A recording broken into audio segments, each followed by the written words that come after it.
உரிமைக்களம் பார்வையாளர்கள் அனைவருக்கும் வணக்கம். இன்னைக்கான அரசியல் களத்துல எது சம்பந்தமாக விவாதிக்க போறோம் அப்படின்னா, விடுதலை சிறுத்தைகள் கட்சியை சார்ந்தவர்கள் எதிர்நோக்கி காத்து கொண்டிருந்த அந்த அறிவிப்பு தற்பொழுது வெளியாகியிருக்கிறது. விடுதலை சிறுத்தை கட்சி திராவிட முன்னேற்ற கழகத்து கூட கூட்டணி இருக்கிறாங்க. ஸோ தொகுதி பங்கீடு பேச்சுவார்த்தை எப்பொழுது நடத்துவார்கள் அப்படின்ற மாதிரி எதிர்நோக்கி காத்து இருந்தாங்க. அதற்கான அறிவிப்பு தற்பொழுது வெளியாகியிருக்கின்றது. எஸ், மார்ச் 2ஆம் தேதி விடுதலை சிறுத்தை கட்சி தொகுதி பங்கீடு பேச்சுவார்த்தை நடத்த போகின்றார்கள். ஸோ இந்த மாதிரி மார்ச் 2ஆம் தேதி என்று அறிவிப்பு வெளியான உடனே சமூக வலைத்தளங்கள்ல நிறைய நபர்கள் இந்த மார்ச் 2ஆம் தேதியை விமர்சனம் பண்ணி தங்களுடைய கருத்துக்களை பதிவேற்றங்கள் செய்திருந்தார்கள். எதற்காக மார்ச் 2ஆம் தேதியை விமர்சனம் பண்ணணும்? அதற்கான காரணம் என்ன? அதற்கு பின்னாடி அரசியல் என்ன என்பதனை இந்த காணொலியில கொஞ்சம் டீட்டெயிலா பார்த்துடலாம். நண்பர்கள் அனைவருக்கும் இளம்பெரு வழுதியின் இனிய வணக்கம். நாங்க இப்படி வந்து பார்த்துட்டோம். இனி ஜென்மத்துக்கும் எங்களால குனிய முடியாது. அதனால நாங்க சண்டை போட போறோம். வீடியோக்குள்ள போறதுக்கு முன்னாடி வழக்கம் போல் நம்ம நேயர்கள்ட்ட சில கேள்விகள் கேட்டுருவோம். விடுதலை சிறுத்தை கட்சி திராவிட முன்னேற்ற கழகத்தோட கூட்டணி இருக்கிறாங்க. ஸோ விசிகாவுக்கு திராவிட முன்னேற்ற கழகம் எத்தனை தொகுதிகளை ஒதுக்கக்கூடும் அப்படின்றத உங்களுடைய அனுமானத்தின் அடிப்படையில் கமெண்ட் பாக்ஸ்ல கமெண்டா போட்டுருங்க. அதே வேளையில விடுதலை சிறுத்தை கட்சியுடைய பலம் என்னவென்று இங்க இருக்கிற எல்லா நபர்களுக்குமே தெரியும். உள்ளபடியே திராவிட முன்னேற்ற கழகம் நியாயத்தின் அடிப்படையில சீட்டு ஒதுக்குவதாக இருந்தா விசிகாவுக்கு எத்தனை சீட்டுகள் ஒதுக்குனா சரியா இருக்கும் அப்படின்றத கமெண்ட் பாக்ஸ்ல கமெண்டா போட்டுருங்க. சரிங்களா? சரி, மார்ச் 2ஆம் தேதி தொகுதி பங்கீடு பேச்சுவார்த்தையை விசிகா நடத்த போகின்றது. ஆனா மார்ச் 2ஆம் தேதி என்று திராவிட முன்னேற்ற கழகம் அந்த தேதியை அறிவித்த உடனே எதற்காக விமர்சனங்கள் எழும்புகின்றது? என்ன காரணம்? அது என்னன்னு பார்ப்பதற்கு முன்னாடி முதல்ல ஒரு சில தரவுகள் லேசா சொல்லிடுவோம். திராவிட முன்னேற்ற கழகம் தங்களுடைய கூட்டணி கட்சிகள் இருக்காங்க இல்லையா, அவங்களுக்கும் கூட ஆல்ரெடி தேதிகளை அறிவித்து விட்டார்கள். இந்த தேதியில நாங்க பேச்சுவார்த்தை நடத்த போறோம் அப்படின்ற மாதிரி அறிவிப்பு வெளியிட்டு விட்டார்கள். அதுல ஐயுஎம்எல் இருக்காங்க இல்லையா, ஐயுஎம்எலுக்கு ஆல்ரெடி கடந்த 22ஆம் தேதியே முதல் கட்ட தொகுதி பங்கீடு பேச்சுவார்த்தை நடத்தி முடித்து விட்டார்கள். அதே மாதிரி எம்எம்கேக்கு கடந்த 23ஆம் தேதியே முதல் கட்ட பேச்சுவார்த்தை நடத்தி முடித்து விட்டார்கள். எம்டிஎம்கேக்கும் கடந்த 23ஆம் தேதியே முதல் கட்ட பேச்சுவார்த்தை நடத்தி முடித்து விட்டார்கள். அதே மாதிரி சிபிஐஎம்க்கு 26ஆம் தேதி தொகுதி பங்கீடு பேச்சுவார்த்தை முதல் கட்ட பேச்சுவார்த்தை நடத்தி இருக்கின்றார்கள். அதே மாதிரி சிபிஐக்கு 27ஆம் தேதி, தமிழக வாழ்வுரிமை கட்சிக்கு 27ஆம் தேதி. ஸோ இந்த மாதிரி கூட்டணி கட்சிகள் எல்லாத்துக்குமே முதற்கட்ட பேச்சுவார்த்தையே தேதி முன்னரே வழங்கப்பட்டு விட்டது. ஆனா விசிகாவுக்கு மட்டும்தான் மார்ச் 2ஆம் தேதி கடைசியாக தேதியை அறிவித்திருக்கின்றார்கள்.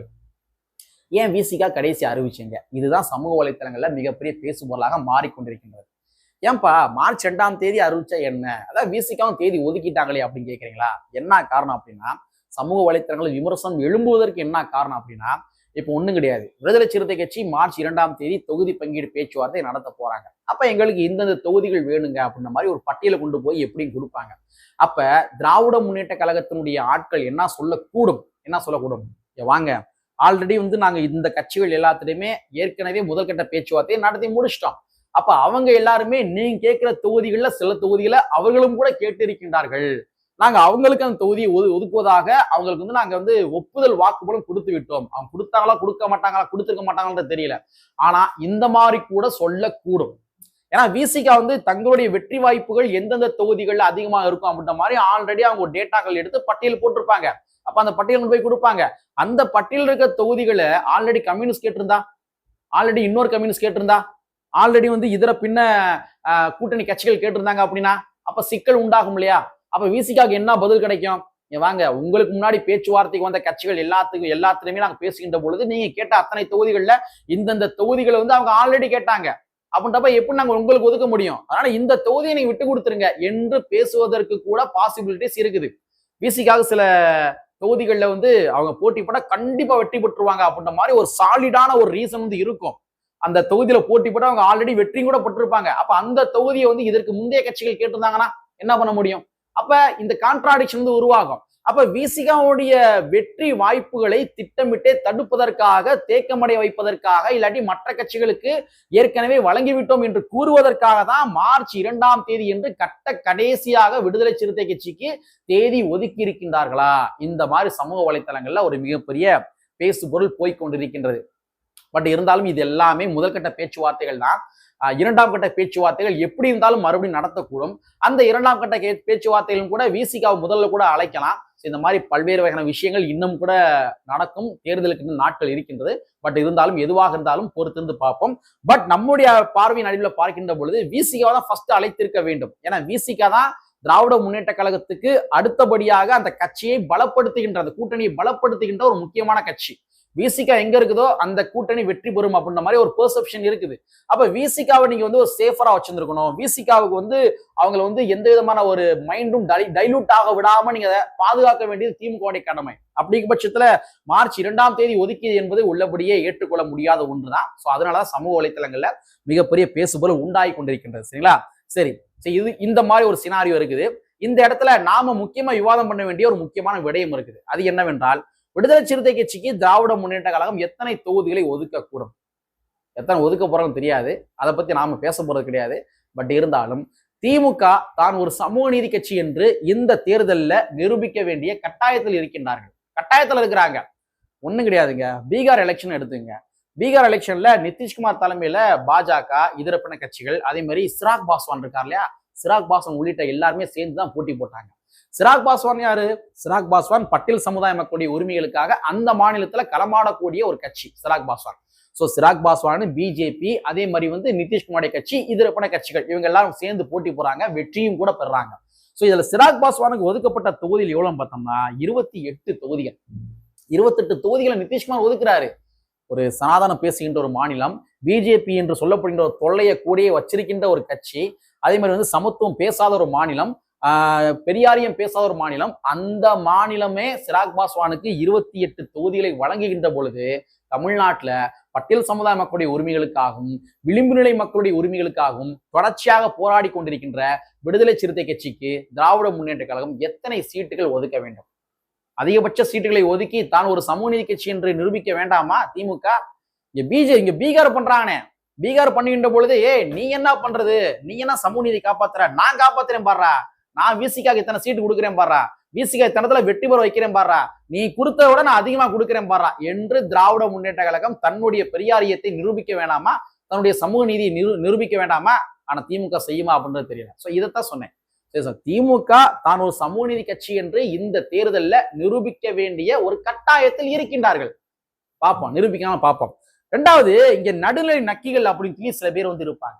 அவங்க என்ன பண்ணுவாங்க அப்படின்னா விசிகாவுக்கு ஆதரவு மாதிரியே காட்டிக்கிடுவாங்க. விசிகாவுக்கு ஆதரவு மாதிரியே காட்டிக்கிடுவாங்க. ஆனா திமுக ஒருவேளை விசிகாவுக்கு ஒரு 6 சீட்டு தான், 7 சீட்டு தான் என்று சீட்டுகளை குறைத்து வழங்கினார்கள் என்றால் இந்த நடுநிலை நக்கிகள் யாரும் வாயை திறக்கவே மாட்டாங்க. இத்தனை நாள் வரைக்கும் என்ன பண்ணிருப்பாங்கன்னா அண்ணன் திருமாவர்களுக்கு ஆதரவா பேசுற மாதிரியே பேசியிருப்பாங்க. அவங்களுடைய நோக்கங்கள் எல்லாமே என்ன அப்படின்னா விசிகாவை திமுகக்குள்ளேயே தேக்கமடைய வைக்கணும், தக்க வைக்கணும், அவ்வளவுதான் அவங்க நோக்கம், அவ்வளவுதான். ஆனா திராவிட முன்னேற்ற கழகம் விடுதலை சிறுத்தைக்கு சீட்டு கம்மியா வழங்குறாங்க அப்படின்னா அதை கண்டித்து ஒரு வாய் கூட பேச மாட்டாங்க.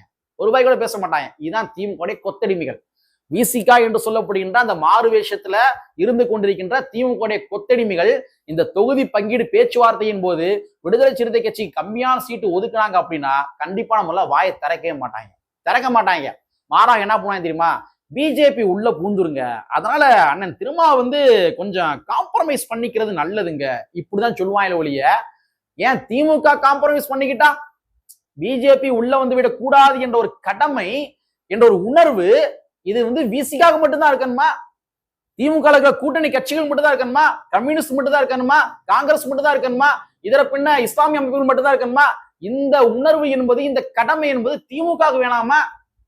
விசிகா, கம்யூனிஸ்ட், காங்கிரஸ் இவங்க எல்லாருமே ஒவ்வொரு கட்சிகளுமே சீட்டை குறைத்து கொண்டு தொண்டர்களை அதிருப்தி அடைய வைப்பதை விட திமுக என்று சொல்லப்படுகின்ற ஒற்றை கட்சி அவங்க என்ன பண்ணலாம்? சீட்டு எண்ணிக்கையை குறைச்சிக்கலாம். சீட்டு எண்ணிக்கையை குறைச்சு பிஜேபி உள்ள பூந்துராம தடுக்கலாம். இங்க கூட்டணி கட்சிகள் மட்டும்தான் தடுக்கணும், பிஜேபி உள்ள வராம தடுக்கணும் என்பது கிடையாது.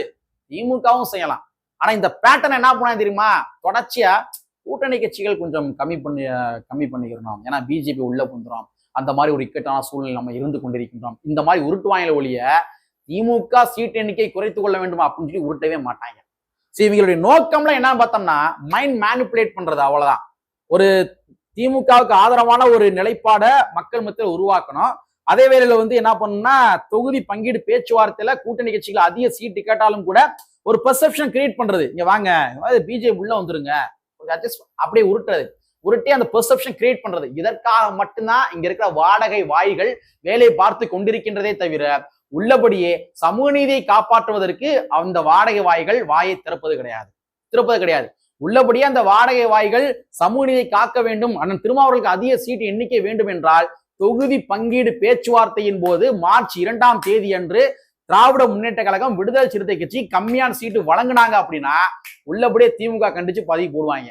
ஆனா போறாங்க என்பதனை பொறுத்து வந்து பார்ப்போம். சரிங்களா?